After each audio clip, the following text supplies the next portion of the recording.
It is 3:14 a.m. The Philippine Sea, 190 nautical miles east of Luzon, in water so deep, over 5,000 meters in places, that the seafloor might as well be another planet. The sky is clear. Stars visible from horizon to horizon.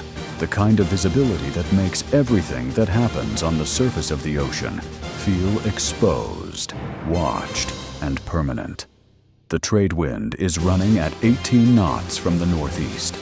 The swells are 2 meters, long and slow. It is, by every meteorological measure, a perfect night for naval operations. China's newest aircraft carrier, CNS Fujian, CVN-18, is proceeding southwest at 22 knots. She is, by any reasonable assessment, the most ambitious warship the People's Liberation Army Navy has ever put to sea. A conventionally powered supercarrier displacing approximately 80,000 tons, equipped with an electromagnetic aircraft launch system, capable in theory of operating J-15T carrier-based fighters in numbers and configurations that previous Chinese carriers could not match. She is accompanied by a surface action group, 2 Type 055 Renhai-class destroyers, each carrying 112 vertical launch cells, 2 Type 05 2D destroyers, a Type 054A frigate, and a Type 901 fast combat support ship. 6 vessels, arrayed in a screening formation around the carrier, presenting what the People's Liberation Army Navy's public affairs apparatus has spent considerable energy describing as a combat-ready, world-class carrier strike group. The officers of that public affairs apparatus are not, at this moment, aboard Fujian. If they were, they might choose their language more carefully. Because 220 nautical miles to the east, moving southwest at 28 knots, USS Gerald R. Ford, CVN-78, is watching every single thing that Fujian's strike group is doing, has been watching for 19 hours and 47 minutes, and is experiencing something that the crew of the Chinese carrier cannot currently imagine.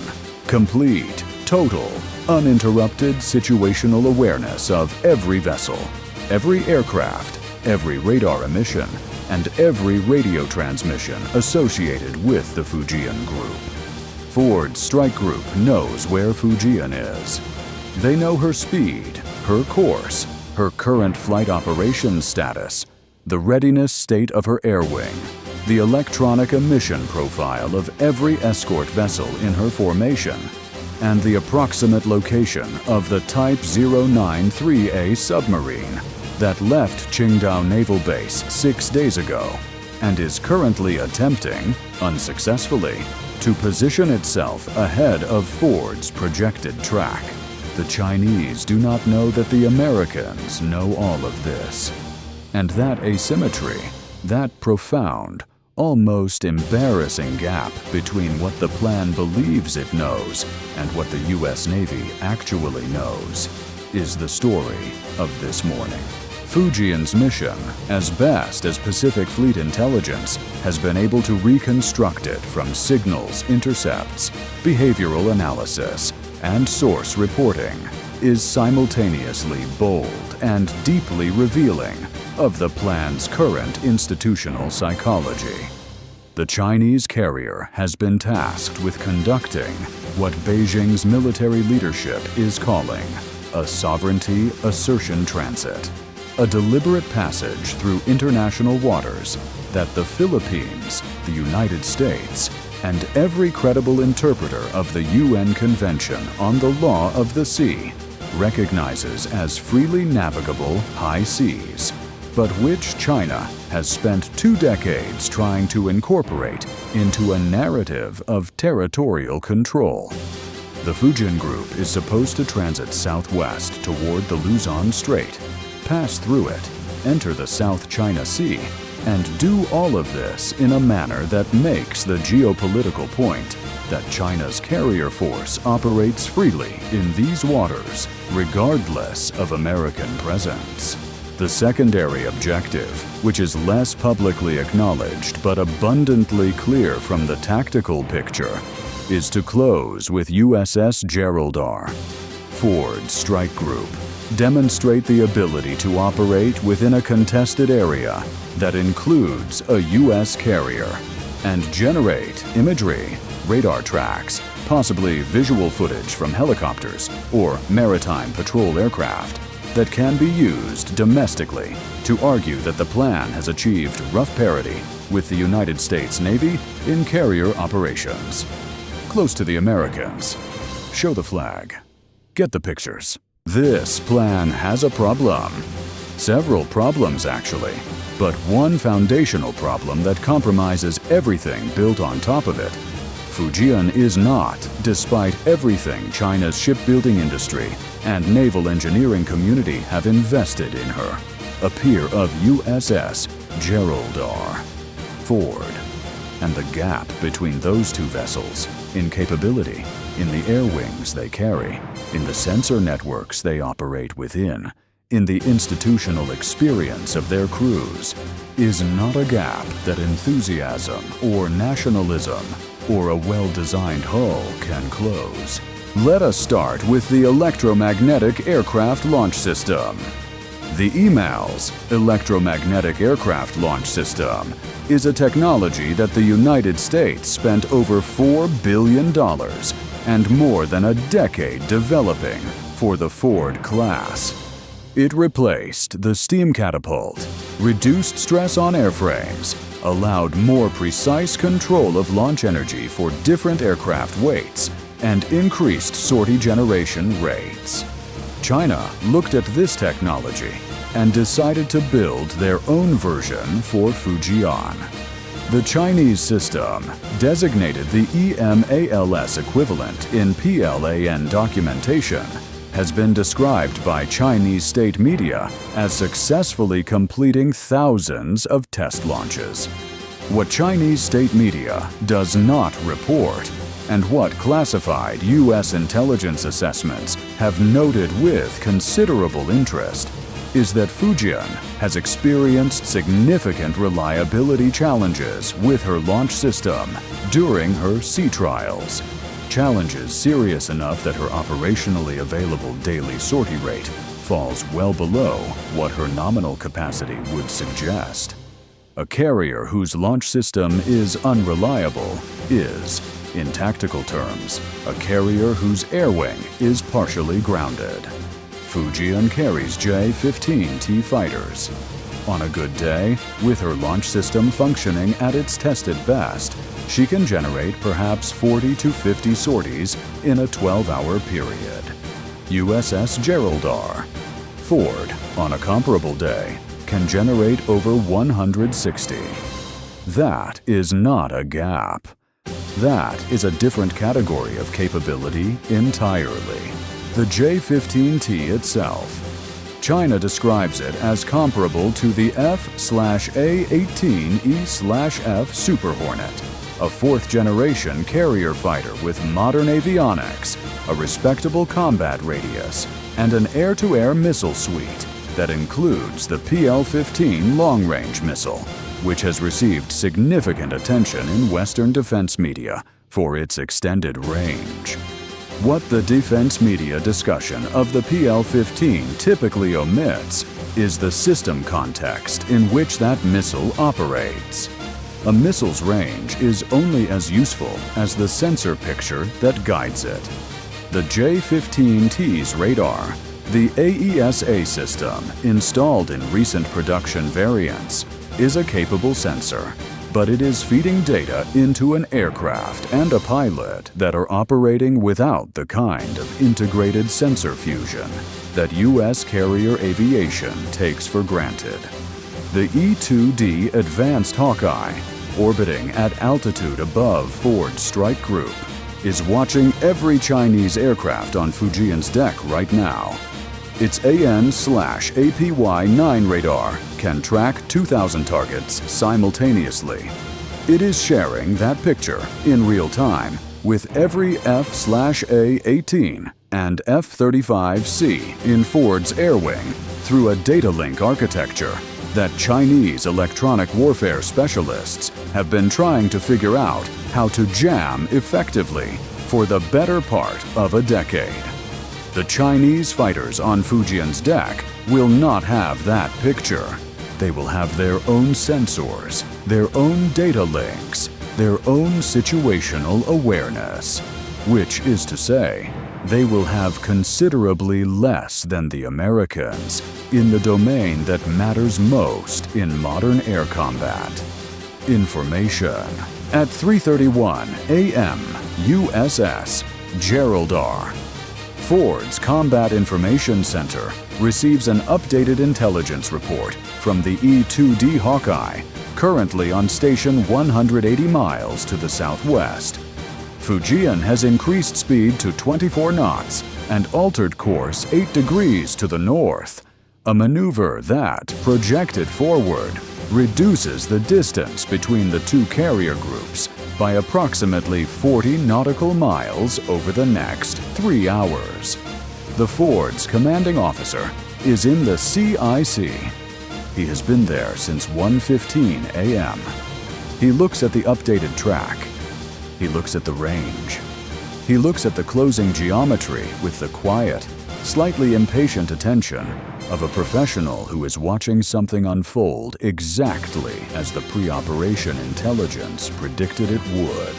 "She's going to try to get inside 100 miles, he says to the TAO.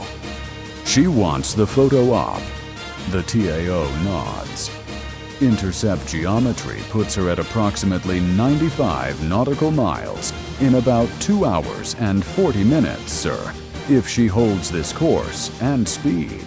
She's not getting inside 100 miles. The decision is made with that single sentence, and it is a decision with considerable operational weight behind it. A Chinese carrier operating within 100 nautical miles of an American carrier is inside the engagement envelope of Ford's F/A 18E/F strike package. It is also inside the range at which the visual and electronic intelligence gathered by Chinese reconnaissance assets, maritime patrol aircraft, over-the-horizon radar, satellite imagery, becomes operationally meaningful rather than merely symbolic. Allowing Fujian to close to that range gives China's military leadership footage and data they can use. It validates the narrative that Fujian can operate in contested proximity to American forces. The Ford's commanding officer is not going to give them that footage. He is not going to give them that data. And he has the means to prevent it that Fujian's commanding officer, for all his experience and all his ship's capabilities, cannot effectively counter. At 3:47 a.m., Ford turns into the wind.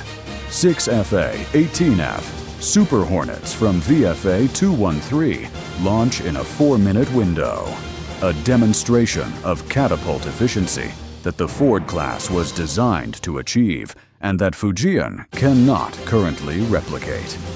The aircraft climb to 28,000 feet and proceed southwest on a vector that, within 23 minutes, places them between the two carrier groups at a range of 140 nautical miles from Fujian. They are not in attack formation.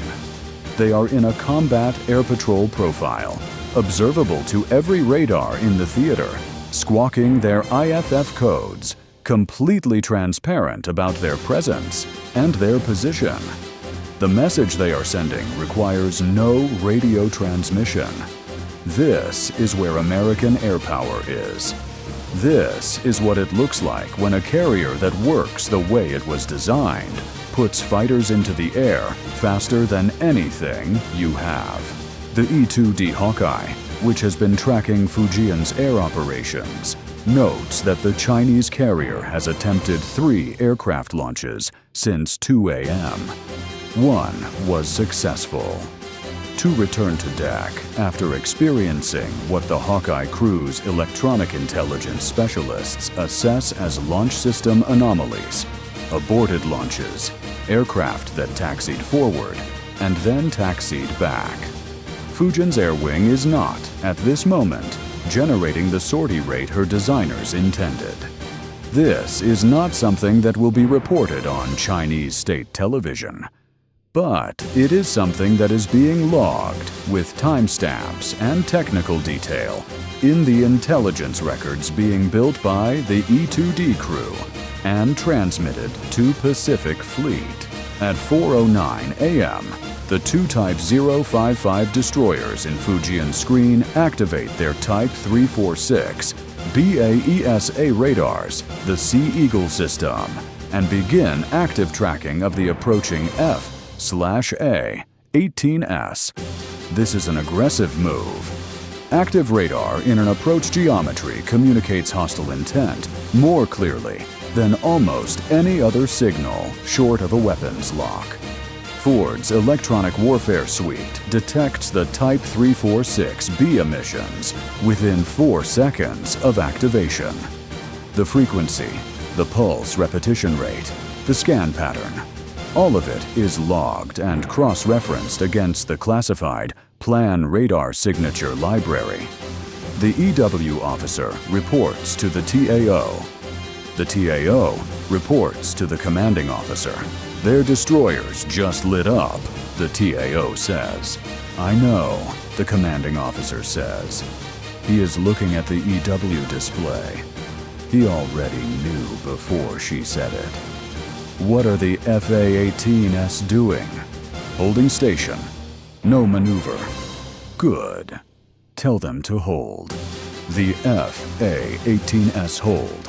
6 aircraft, 140 nautical miles from a Chinese carrier group whose destroyers are painting them with fire control radar. And the American pilots hold their position without maneuvering, without increasing speed, without doing anything that could be read as either retreat or aggression.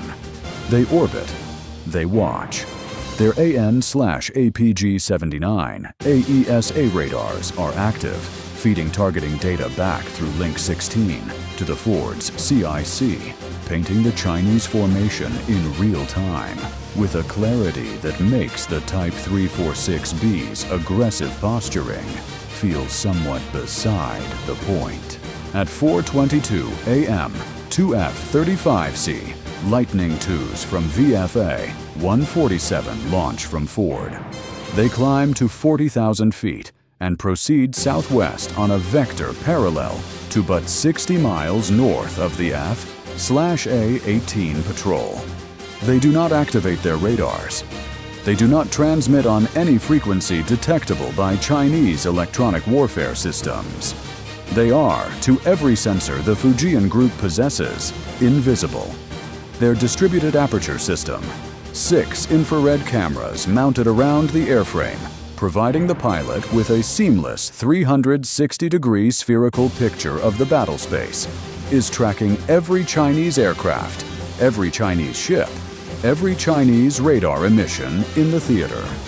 The F-35C's sensor fusion system is combining that data with the E-2D's feed, with the Link 16 network picture, with electronic intelligence from the EW aircraft orbiting at altitude to the north and presenting it to each pilot as a single, integrated, comprehensive display of everything happening within 300 nautical miles. The Chinese destroyers' Type 346B radars do not see the F-35Cs. The plan's over-the-horizon radar network, which Beijing has invested heavily in, specifically to detect stealth aircraft, is not providing Fujian's CIC with contact data on either aircraft. As far as Fujian's commanding officer knows, the Americans have 6 FA-18S on patrol to his east. What he does not know is that 2 aircraft that can carry AIM-120D AMRAAM missiles with 100+ nautical mile range are currently building a complete targeting solution on his entire formation from an altitude and bearing that his sensors cannot reach. At 4:41 a.m., USS Bunker Hill, the Ticonderoga-class cruiser operating 14 miles off Ford's starboard beam, activates her AN/SPY-1D radar to full power and slews her fire control illuminators toward the bearing of Fujian's Type 055 escorts. The illuminators are not weapons. They do not launch missiles, but the signal they send, the specific frequency, the targeting mode, the beam characteristics, is unmistakably a fire control lock. Every electronic warfare system aboard those Type 055 destroyers will scream at their crews the moment Bunker Hill's illuminators touch them. The warning tone in a Type 055's EW suite is not subtle. The Type 055S received the lock at 4:41:23 a.m. Both ships immediately reduce their Type 346B radar power levels. Not shut them down, that would be too obvious a capitulation, but reduce them. A measured step back from the aggressive posturing of the last 32 minutes. Bunker Hill's fire control officer logs the reduction. He reports it to the TAO. The TAO reports it to the commanding officer. The commanding officer does not visibly react. At 4:53 a.m., Fujian alters course. Not dramatically. Not all at once. A gradual 14-degree turn to the west, maintained steadily for 11 minutes until her new projected track carries her away from the closing geometry with Ford's strike group. The range between the 2 carrier groups, which had been decreasing at a rate consistent with a CPA of approximately 87 nautical miles in another hour and 40 minutes, is now stabilizing. Then increasing. The CPA recalculates 134 nautical miles. Then 160 as the turn continues and the geometry opens. Fujian is not closing anymore. She is maintaining distance.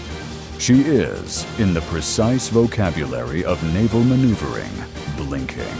The FA-18s on patrol are notified of the course change. They hold their station for another 22 minutes, then recover aboard Ford in a 6-minute recovery window.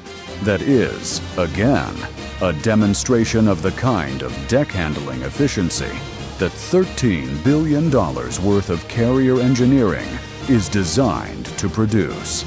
The F-35Cs continue their invisible orbit for another hour, logging the Fujian group's every move before recovering at 6:04 a.m. In Ford's CIC, the commanding officer accepts a cup of coffee from a petty officer who has apparently been waiting for an appropriate moment to deliver it since approximately 4 a.m. He drinks it. He looks at the tactical display, where Fujian's track is now clearly diverging from his own. He looks at it with the expression of a man reviewing a predictable outcome. Here is what China's Fujian achieved this morning. She closed to within 134 nautical miles of USS Gerald R. Ford, before American air power, electronic warfare, and Aegis fire control geometry, made further closing impractical. She generated radar tracks of American F/A-18 aircraft. She demonstrated that her Type 055 escorts could activate their fire control radars for approximately 32 minutes before backing down from a Ticonderoga-class cruiser's illumination lock. She conducted, by her own internal standards, a significant operation demonstrating planned carrier strike group capability in the Philippine Sea. Here is what USS Gerald R. achieved. She launched 6 A-18S in 4 minutes.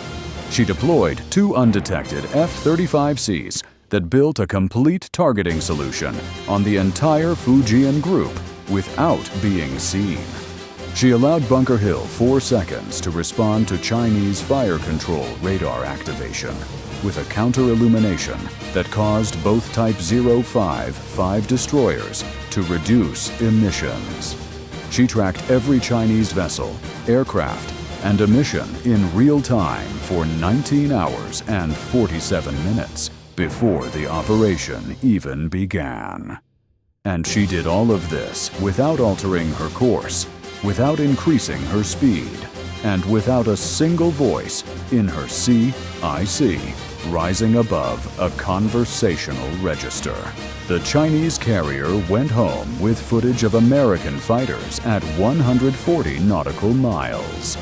The Americans went home with a complete electromagnetic and behavioral profile of China's most advanced carrier strike group, cataloged in detail that will inform Pacific fleet planning for years.